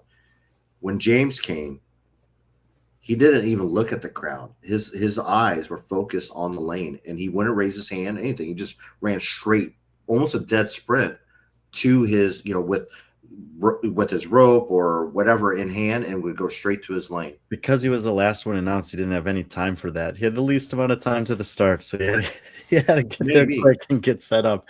But he wanted to take 2 seconds to say hi to his judge. No, I noticed that even on the live stream. Yeah, he was focused because they had like the curtains that were just behind, and as soon as he came out, like that, there's a look that he gets. When it's like it's time. He clenches down. He bites down on that airwave. That jaw juts out, and then he leans all forward. In games in the ring with the bull, but when you see the look, you're like, oh shit. Yeah, and I saw, and that was, like I said, on the second part on that work on Saturday. That's when he won the games. Like Dallin beat him on the Echo Bike workout, but he only got 5 points on him. So and you saw that Dallin couldn't even jump on the box. And it wasn't just Dallin. Everyone else was defeated. James sprinted that first box, and he jumped effortlessly, which we know. I mean, hell, if it was a Well, burpee this is box, the perfect testament to what Dave said, yeah. because that was a microcosm of this thing is a whole test of recovery. Mm-hmm. That was the back-to-back. He did very well and came back and took it to the field. And yes, he's the best in the world at box jump overs, by the way. Yeah. That doesn't mean that he's the best in the world at recovering from a great performance on an Echo Bike thruster workout and then still crushing the field on box jump overs. And he was so far ahead. Yes. Allen was faster than him on the pull and the yoke. Yep. There was nothing anyone could do. Yeah. But it was amazing. And like I said, I mean, I hadn't seen that in a while. It was crazy watching that, and his interactions. I with Dallin, it's there's a couple times. I mean, I think it was right after that one. I have a picture. I think of Dallin, and he just sits down, and he's just kind of just like, no, it was after the row workout. Dallin, everyone else kind of like stood by their ski erg. Dallin stood up, walked all the way to his rower and sat on his rower and just kind of just put his head down. And it was kind of one of those things like, what do I got to do? It kind of reminded me of, Adler at the ranch saying, we got to beat this guy. We got to beat Frazier. And it was like, that was kind of that moment. And, I mean, that workout was funny because a lot of times what they would say about Frazier is we could beat him, but we need other help. Other people to help. And the opposite happened. That's what Dallin James needed. Beat Dallin, and James got the help. Yeah, because both Jason and Roman, who had no chance at the championship at that point, middled them on that workout, and that was the buffer that James needed to not risk the lunges on the last workout. Mm-hmm. He had it timed perfectly. I mean, that's why he celebrated when he crossed the finish line. He'd been. I think he finished 6th or 7th in that event or something like that. I mean, like 4 or 5 people finished ahead of them, and made it a lot closer than it actually was. But he knew what he was doing. He had it all figured out. And Justin was great. I think Justin was by far. I mean, he had the largest, the loudest fan club. Having the Northern California ties. Every time he came out on the floor, everyone cheered for him. He looked like he was having fun. He looked great.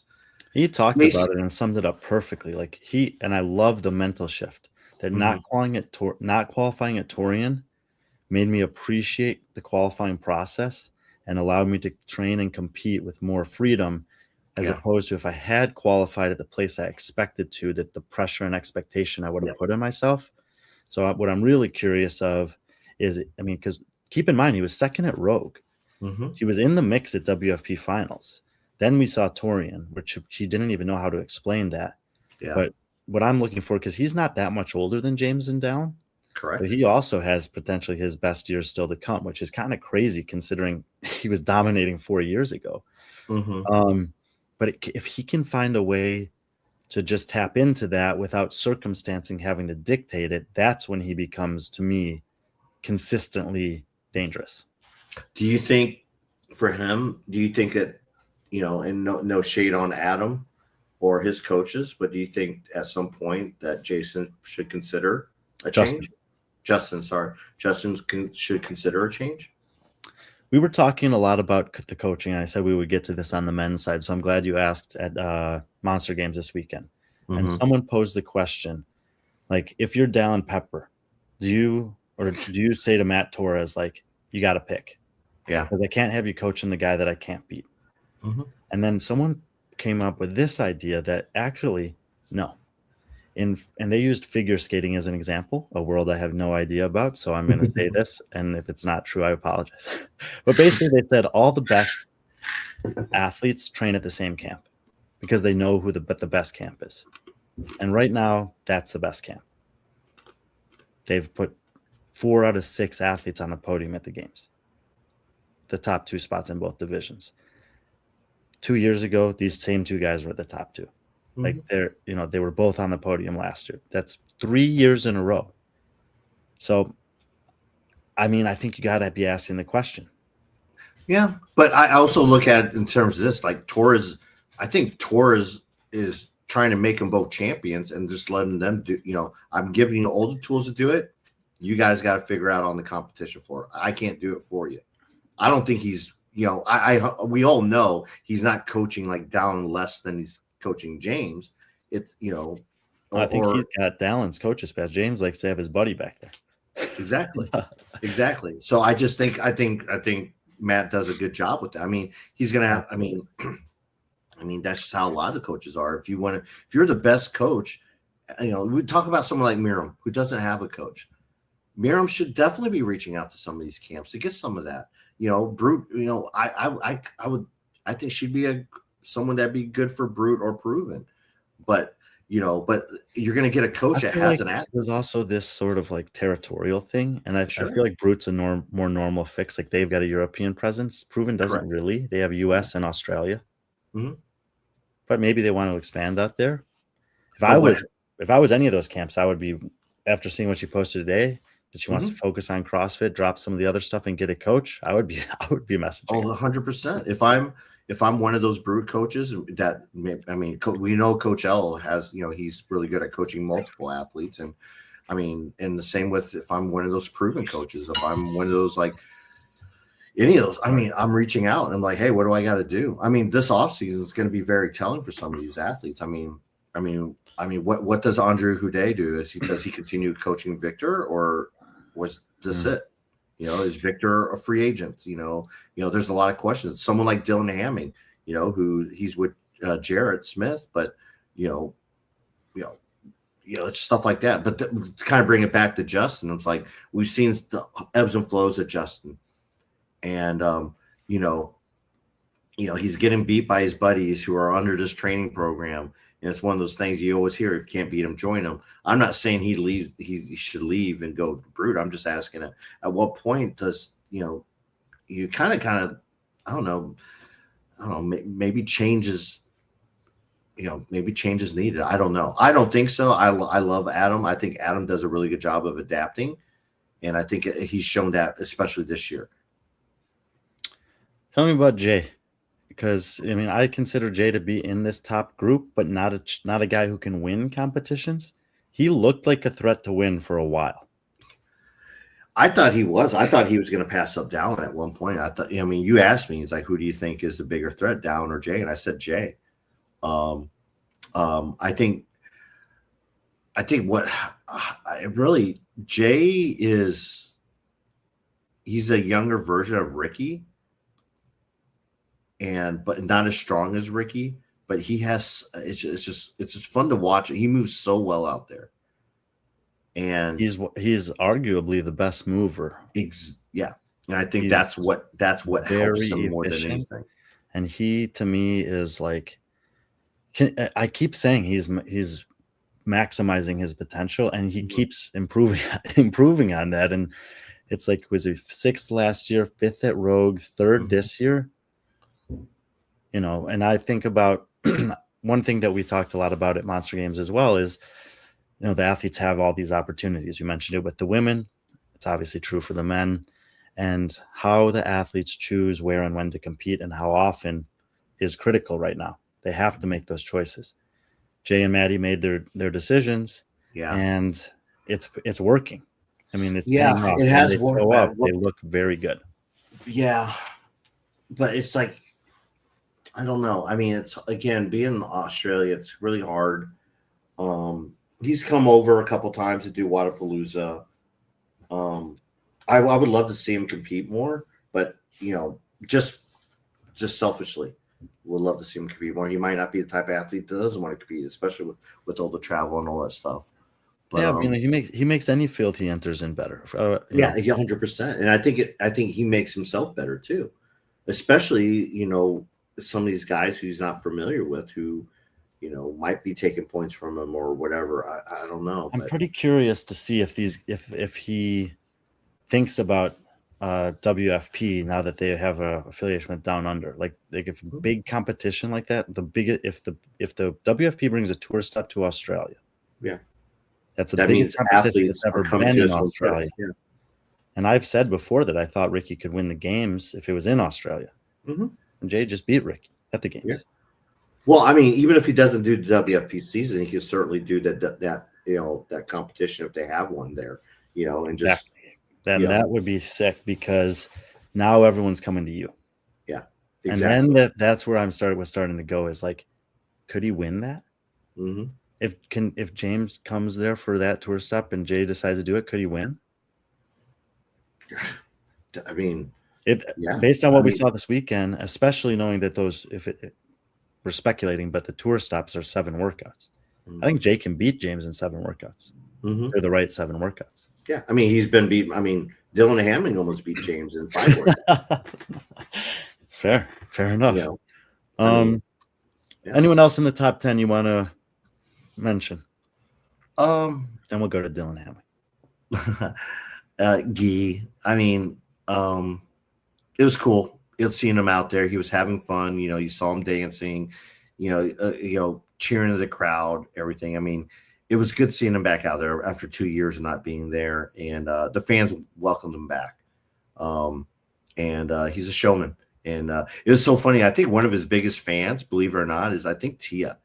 Tia just like afterwards, afterwards, like her, you know, Tia was just like talking to him for a while, and just, you know, they're just sharing a lot of, you know, she was just talking about just how much she enjoys watching him, and just so, you know, 6 top 2 finishes. I mean, that's almost a third of the workouts. Yeah, and you know, like I said, him and Colton are very similar, and I think going into the competition and not knowing what 50-pointers were out there, I was saying it's like you can get top 10 if you have 8 top 5 finishes. Yeah, which is, and I think that's kind of what Colton and Guy did, you know. But Guy, it was great seeing him back. It was obviously the speed ladder. Man, that was so fun. It was a work of art, you know, against probably a real, you know, some really good people, really strong athletes. So, yeah. Rookie of the year, oldest guy to ever win it, I think. Man, he was fun to watch. I thought, I mentioned when I did the preview with Hiller, I was like, I think this guy's built for the games. I think he'll finish in the top 20. I think he'll make the money. Yeah. Yeah, we said that about him and Rachel, where we thought like these two type, because they're very similar in certain things. I think obviously Dylan's a lot better at upper body pressing, and strong, very strong, and yeah, he just has that you know. And I think the biggest difference with like him and Rachel is the experience. Dylan has multiple years of experience, where Rachel's kind of just getting in there. I think Rachel's going to get there. I mean, this is he's been there before. Yes, it's on a team, but he's been there before. Like this this is like skipping floors 1, 2 through 9 and landing on floor 10 for Rachel. So, and he has and he also has that pedigree. I mean, his dad was a Masters competitor. And it was so funny, cool seeing that. It's like that on Sunday, they're all wearing Hamming jersey, but it was his dad's jerseys. And so it's cool. But I didn't see that. That is awesome. Yeah, it was really neat. Bailey, I think Bailey's on his way back. You know, this was so. I mean, I was so bummed, and this is just like personally that I went to Torian and didn't get to see him do it last year because of the heart thing. This was a joy to watch. Yes, people got to see what we saw a couple years ago, to see him back, having fun, making content, threatening event wins, showing off a little bit, and in the mix. I mean, I'm not sure what the ceiling is. I don't know how high he can go on these rankings, but I love having him in this field.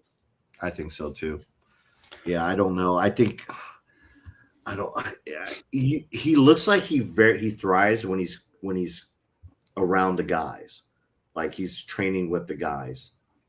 And that's a perfect way to describe it. He loves that environment. That's the environment they have at Torian. You can see it if you watch him and his brother and those guys in the gym there. That's where he's at his best. I think for him to make that next jump I think he needs to make a move, you know, maybe to go train more with Ricky or to train more with Jay, where he's getting pushed. I'm not saying his brother and those guys aren't pushing him, but I think, you know, he needs to be training against people that are better or, you know, close to where he's at for him to make that next jump. Will we ever see Austin Hatfield make the top 10 at the games again? Oh, man. Sorry, I didn't prepare you. No, there's some things I want to say, but I don't want to say them. He's got to figure it out. Him and Mayhem, they got to figure it out. I think he needs maybe even more individualized coaching. I mean, I don't feel bad saying, because I've said it before about Mayhem. Yeah. The community there, the training facilities there, the programming for the masses globally, their affiliates for competitions, all that stuff, elite. I have not seen an athlete who's been a top 10 athlete and trained with Mayhem that's moved up within the top 10. I haven't seen a single one. They just stay where they're at. Yeah. Or go back. I mean, I don't know. I mean, well, it's just like there's safe investments and there's risk, and there's companies that can take some risk and make some big plays. Yeah. And like, I think there's just different styles of coaching and programming and communities. And I have not seen the elite level progression out of the Mayhem athletes and coaching group like I have from others. I think, what I said about Haley, I think Haley's the test, the litmus test. If Haley comes back and she finishes, she finished 11th this year. She comes back and she's top 5, and she shows like this Haley that we've been waiting for a while. Then that has to get someone like Austin thinking like, okay, maybe I need to make a change or something like that. I mean, I think it's, I think he's happy and he's comfortable where he's at. And sometimes that's a good thing and sometimes it's a bad thing. But right now, I mean, again, I'm not going to blame the coaching, because the coaches can only do, the athletes, they can only. Yeah, like you said about James and Dallin, like exactly. Give you the tools, you got to go get it done. Yeah, that's a pattern I've noticed with Mayhem, and it's not that they're not coaching good athletes. No. I mean, look what they have. Haley, she's 4th, she's 5th, she's 4th, she's 6th. Yeah. They have Roman, he's always been a podium threat. They had Guy, Lazar, these guys were already in the top 10 mix. They stayed in the top 10 mix. So he also just doesn't seem serious about the outside of the gym stuff the way the top guys are. Diet, mindset, sleep, at least from what we see in the media. Fair assessment from what we see. From what we see, exactly. I don't put too much stock in that because, again, it's just what we see. And me and Brian, we've been behind the scenes and know that a lot of people would say that about Guy, but we've seen Guy. Well, and we have this testimony from Aniol that he's dialed all that in this year, and look. Yeah, so exactly. Sometimes it's just there's a lot that goes into it, and it's just like it's sports so hard. The guys are so good, and a lot can go wrong. What do you think the top end potential is? We're going to come back to this. Don't worry. Yeah. What do you think the top end potential is for Nika? Because this was, to me, as expected, but a much more mature expression of his fitness from what I could see than what I'm used to seeing. He did not look phased out there. He did not look like a rookie. He looked like someone. I mean, you know what he looked like? He looked like Henrik Kappalainen. He looked like Henrik. He competes. Yeah. He's put himself in those arenas. Yeah. And by the way, where he's coming from, it's not that easy to get to the arenas. No, not at all. And he's cut his teeth at the C tiers and the B tiers and the A tiers. And now he's at, what do they call it? The S tiers? S tiers, yeah. The highest. And he looks like he belongs there because he's worked his way up. He's learned those mistakes. I mean, he's a freak, dude. He's got He's got a crazy combination of skills and aerobic base. Like he's a lot smaller than all the guys that beat him on the machines.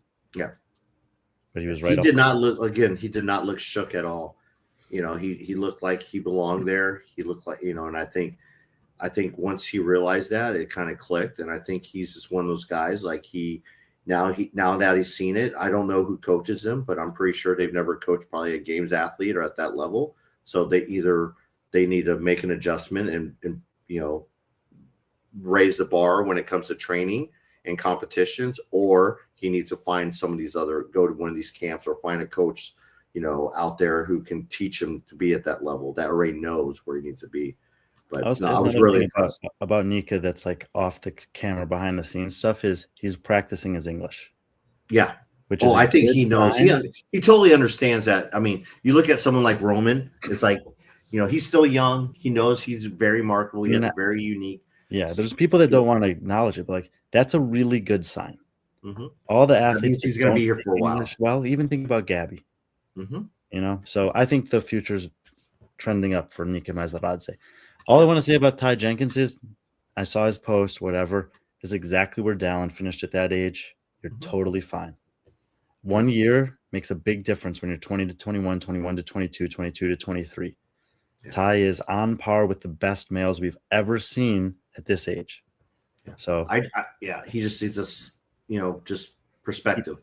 And just keep grinding, keep doing the right things, keep putting yourself out there, stay healthy, train hard, compete well. You're totally fine. Yeah, I somewhat. I mean, I think it was Scotty. Yeah, me and Scotty had this conversation. Scotty's really high on Ty, and I told him, I was like, maybe it's because I don't. I'm like, for him to be, he's like, I think he's going to do really good. I'm like, what's really good? He's like, I think he's, he could probably break top 10. I'm like, okay, then who's he going to beat? Who's not going to be top 10 then?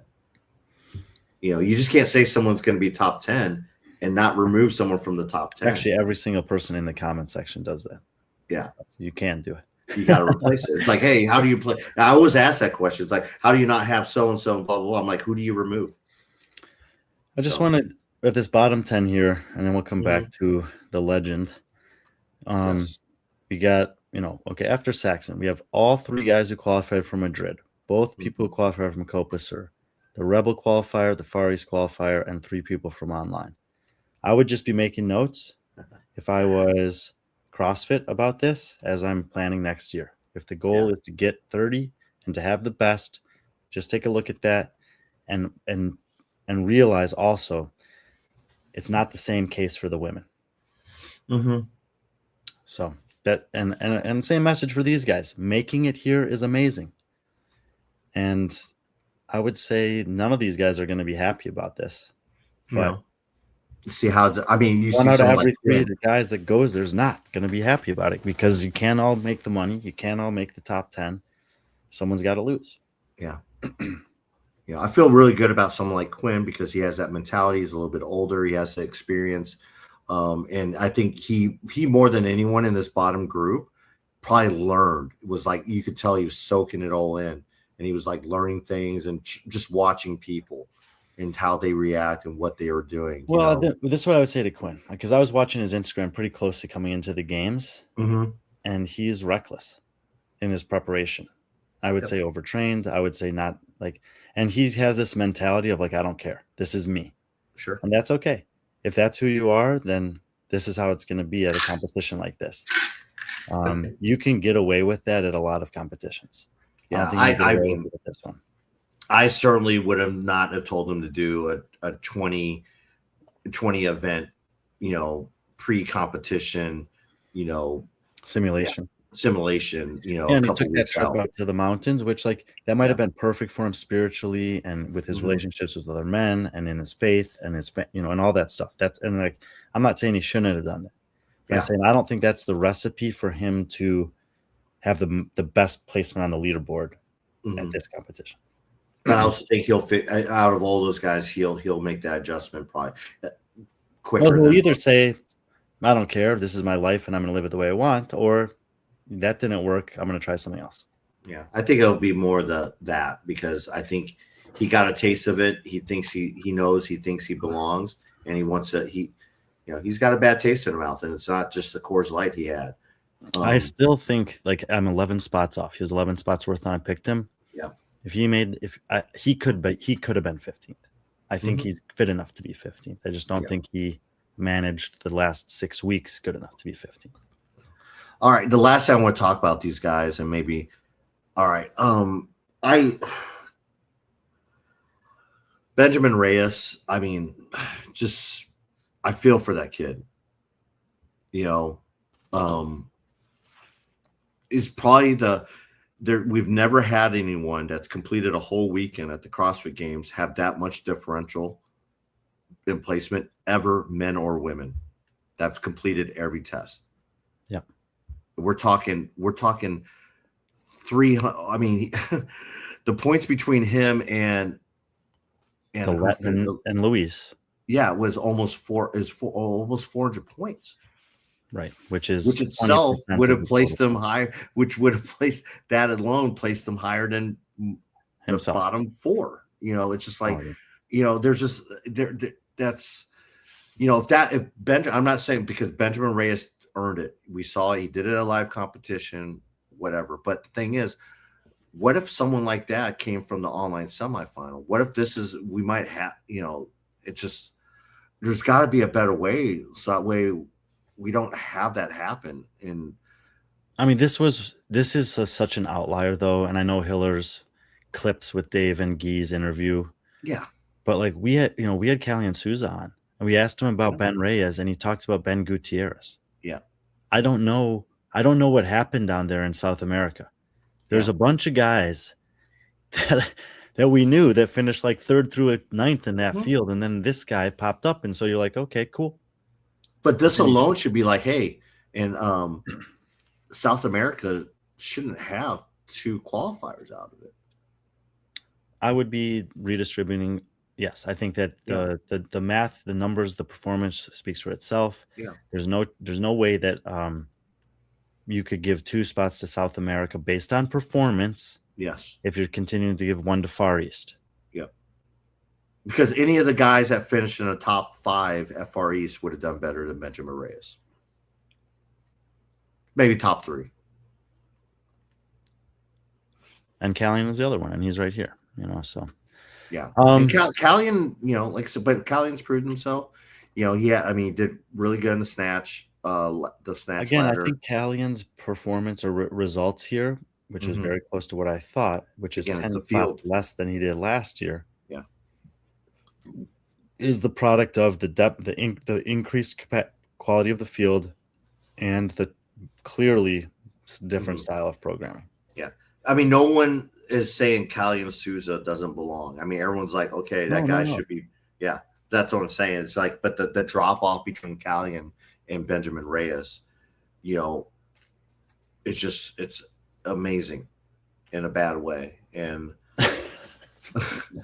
yeah, I mean, again, I hate harping on it. It's like, I wanted to talk to him but I didn't know what to say to him. And you also got to, I mean, what's he supposed to do? Yeah. He kept going out there. He had, I think, a 15th place finish. That was something. On the handstand. Yeah, and a 19th. And I think like 13 finishes, 28th through 30th or something. Yeah. It was. Let's end the men's conversation with the only way that there is. Pat. And I just going to, first of all, just let you talk about that moment and what it was like to be there for him. Every moment, every time his name was said, everyone woke up. Everyone was cheering. All eyes went to him. And I think that's also a direct reflection of like Dylan and Kiki knowing the gravity of the situation in terms of like this. I mean, Dylan has a really good relationship with Thelmer. He's known him for a while now. I mean, since probably Dylan was judging at Wodapalooza, he's known Vellner. And they've had the obviously Loud and Live relationship, when he was allowed in Live 8, and all that. But, anytime his name was brought up, everyone, all eyes on him, and they cheered for him. And it wasn't a sympathy cheer, because there's sometimes I felt like, when stuff like done that way, it almost feels like it's like, sympathy. It wasn't that, because we saw him doing things that, he would normally would do. And it was just, I don't know. It just Pat was soaking in the moment, you could tell. And it's like, and it was almost, I don't know. It's weird watching him. Not sad, but it was kind of like, watching that all-star player kind of walking off the field. It was like watching Albert Pujols and Yadier Molina last year as Cardinals. They were still good. But it was sad watching him go off the field and just kind of like, man, it's the end of an era.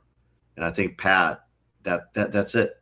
Watching him is like peak CrossFit end of an era is leaving with him.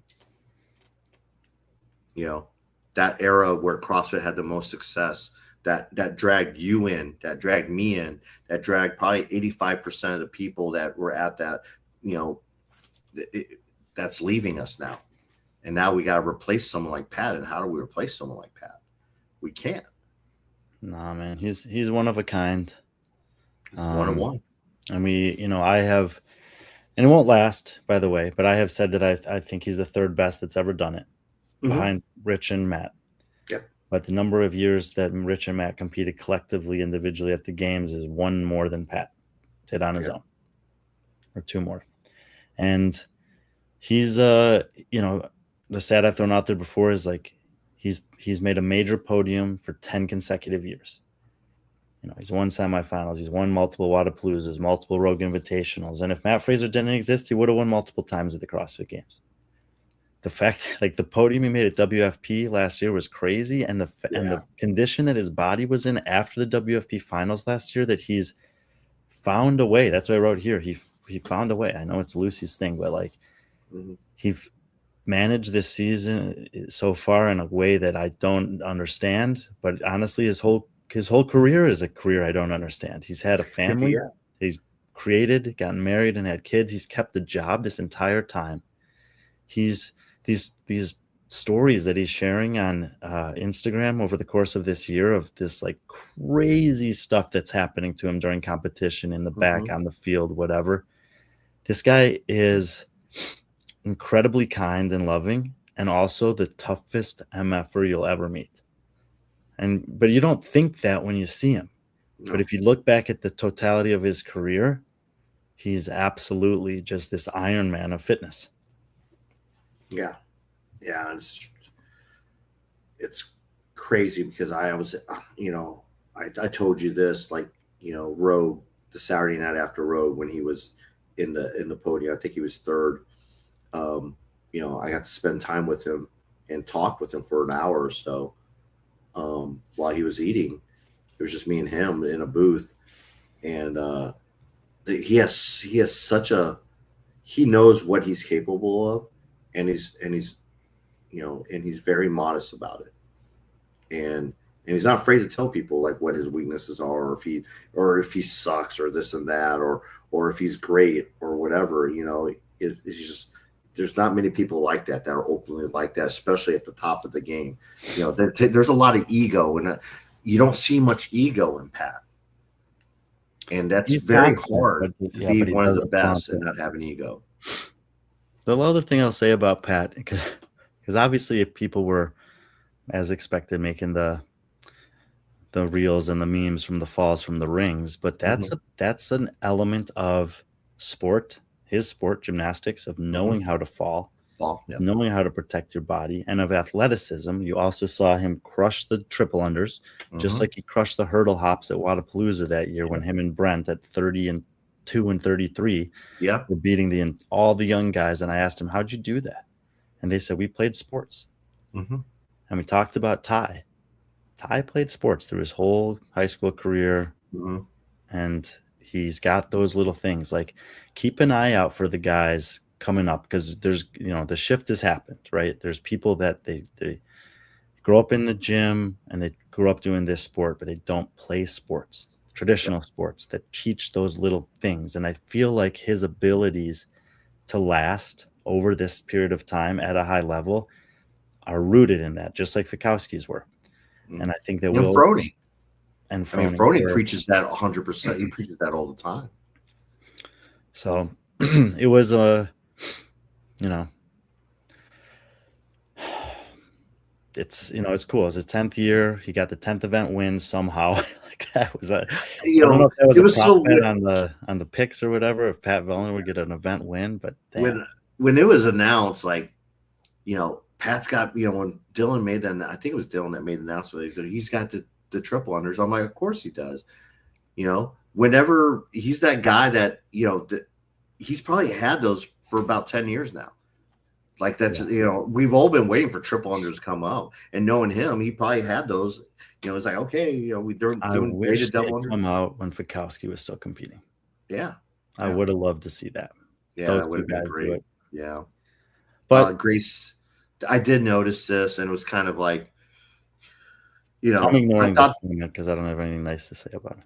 Yeah, I thought they could have did more, you know, and I don't know if it's just like personal thing. Obviously, you know, Pat and Dave haven't had the relationship that Dave has had with Brooke, but you know, Brooke has, you know, both of them have both been very instrumental in the growth of CrossFit over the last 10 to 15 years. Well, 10 years. Let's go 10 years.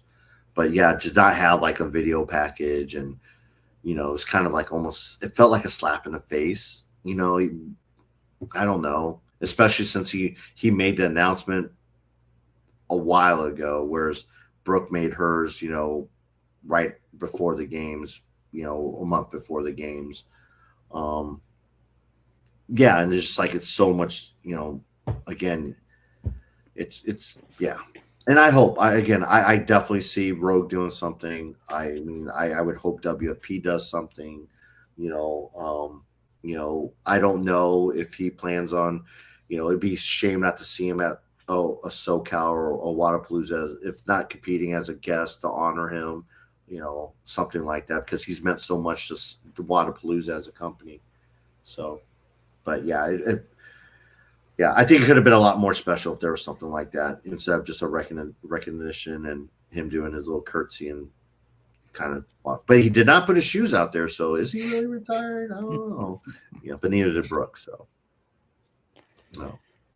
I think that's good for us. We're if you're feeling like me, you're exhausted. I am exhausted. I haven't eaten. Yeah. So, but yeah, I think that's a good way to put a bow at it. I mean, overall. Yeah, give me your final thoughts. I'll give you mine. I remember last year everyone's like, Albany, we're back, and I'm like, no, it wasn't. This felt like the games. It felt like the games were back. This was like, I have to reference it as Madison and Albany, but Madison, it was to me peak years. I didn't get to experience it, but they said Carson, but it was kind of like the evolution. And then obviously we took a step back with Dallas, Fort Worth, and then obviously with Albany.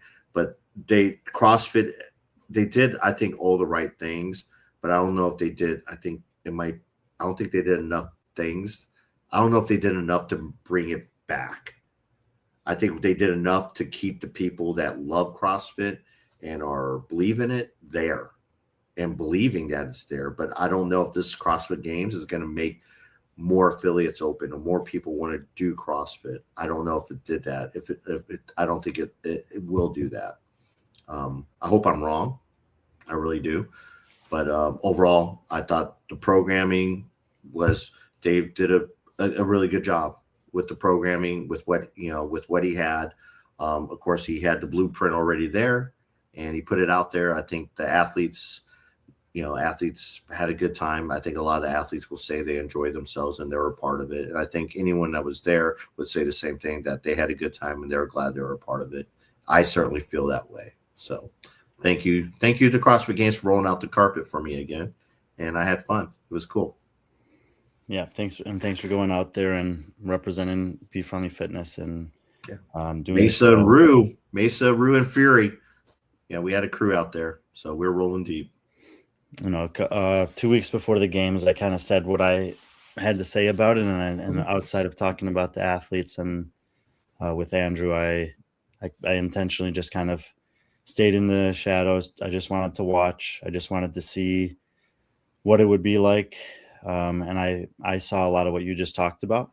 And I think a theme that we've been talking about is, CrossFit seemingly made a decision at some point to really lean into the community that has stuck with them through these adversities over the last couple of years. And I think that showed, and a lot of the people that are on site for this CrossFit Games that you're watching online are going to make it seem like is as good as it possibly can be. But I do think there was a ton of good there. I still think there's some major issues that need to be resolved, but it's really, really young in Bruce's tenure as a CEO. Yeah. I think, love him or hate him, that having Dave there for the 20th year, inviting the past champions back, this style of programming, I'm okay with it. But I'm just kind of still taking the wait and see approach of what are the next steps? What does the next 6 and 12 months look like? To me, there's still, this thing, we're back, is premature for me. Yeah. It was that way last year, and I think it's again this year too. But they did bring OPT back. You would have been happy. I was surprised that he showed up. I know. I was too when they I announced was them, and also then surprised with the curls. There were some haircuts there that I did not like. That one I liked. No. Yeah. But yeah. Well, thanks for letting me. Thanks for sharing your perspective, allowing me to share mine. One thing we didn't talk about today was the volume and the 20 events. We kind of ignored that on purpose because we're going to do a Fitness Under Fire episode tomorrow. We got one of the demo team athletes coming on. Scotty and Clay and myself will give our takes on what we thought about that. And then I'm going to most likely also join Mace on Thursday to get some insights from her. She spent a lot of time with the athletes in the back, and I think that'll be fun to talk to her. So we should have some shows the next 2 days. Fitness Under Fire tomorrow at 6 Central, and then in the box office usual time on Thursday. Do that and close the show. We are still having our giveaway. 2 more days, and then then we'll draw a winner. So if you're watching the show, make sure, or if you're live right now, all 17 of you or whatever, go to the comment section, not the live comments. Put down what was it? Yeti, #Yeti, and you'll be entered to win this limited edition Rogue Invitational Aberdeen, I guess miniature 8-ounce growler, or what to call it, whatever, Rambler, and so shout out to Yeti. They took care of me. I don't know if you saw the posts on there. The bag, Brian, what do you think of that bag? Does it literally? Well, you got the green one. Yes, and you have that one. These are called the Crossroads. They're amazing. How does it? I seriously think it makes things lighter. And it's got a good compartments in it, which I really liked. Dirty clothes, shoes, some of the stuff I keep separated. Yeah. Some of the clean stuff that I still want to use, maybe the last night of a hotel or something like that, can go on the top. And I had this thing packed today, and it still only weighed 40 pounds. I know, it's amazing. I was like, holy crap. I mean, even empty, it feels so light. But shout out to Yeti. I'm really excited about this partnership. We got a lot of cool things coming up with them planned as we move forward. So, make sure you comment #Yeti. That enters you in the drawing for this Rogue limited edition Rogue Invitational Yeti. So appreciate everyone. Thanks for dealing with us for 2 hours. And I'm excited. New season starts. They made the open announcements, but we got WFP right around the corner. So a lot of these same athletes we'll be seeing. And like I said, including both the champs. Hey, mythical. I'm gonna put it out there, man. The Triple Crown. It's the available. Boys Interrupted talked about it, and James already won Wadapalooza also. So let's see. I know. So that's even, man, what an accomplishment if he can do that for those competitions. Now, Wadapalooza isn't what there used to be. But talk about that focus, man. And I'll say this just because I'm wearing his shirt. Like, I sat with him after London. We had coffee the Monday morning after, and he said, I'm going to win the games. And he did it. Yeah. All right. Thanks, everyone. Thanks for joining us tonight. Keep on. We look forward to seeing you guys tomorrow for Fitness Under Fire, leading into a spin show, and then in Mesa on Thursday with special guest Brian, and maybe I don't know, maybe somebody else. We'll see. But as always, be friendly, our friends.